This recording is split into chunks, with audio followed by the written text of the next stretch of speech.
नमस्कार दोस्तों, तो एक बार फिर से स्वागत है आप सभी का मेरे YouTube चैनल पर। कृपाचार्य को 7 चिरंजीवियों में से एक माना जाता है। वे कौरवों और पांडवों के गुरु थे। उन्होंने महाभारत का युद्ध कौरवों की ओर से लड़ा था। कृपाचार्य की बहन कृपि का विवाह द्रोणाचार्य के साथ हुआ था। लेकिन क्या आप जानते हैं कि कृपाचार्य का जन्म बिना माँ के हुआ था? जी हाँ दोस्तों, कृपाचार्य का जन्म माँ के गर्भ से नहीं हुआ था। तो चलिए मैं आज आपको बताती हूँ कि कैसे हुआ था कृपाचार्य का जन्म। कृपाचार्य के जन्म का पूरा विवरण महाभारत के आदि पर्व में किया गया है। कथा के अनुसार महर्षि गौतम के पुत्र ऋषि शरद्वान थे, जिनका जन्म बाणों के साथ ही हुआ था। इसी वजह से उनकी रुचि जितनी बाणों में थी उतनी किसी भी प्रकार की विद्या में नहीं थी।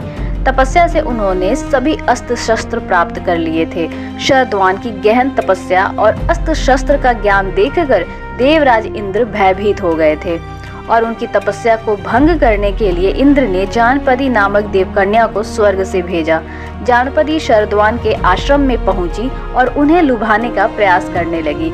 शरद्वान ने संयम से स्वयं पर नियंत्रण तो कर लिया, परंतु कुछ समय के लिए उनके मन में विकार का भाव उत्पन्न हो गया, जिसके कारण उनका शुक्रपात हो गया। फिर वह उसी समय अपने धनुष और बाण को लेकर आश्रम छोड़कर वहां से चले गए। शुक्रपात होने पर उनका वीर्य सरकंडों पर जा गिरा, जो कि 2 भागों में विभाजित हो गया। कुछ समय बाद इन 2 भागों से 2 संतानों की उत्पत्ति हुई, एक कन्या और एक बालक।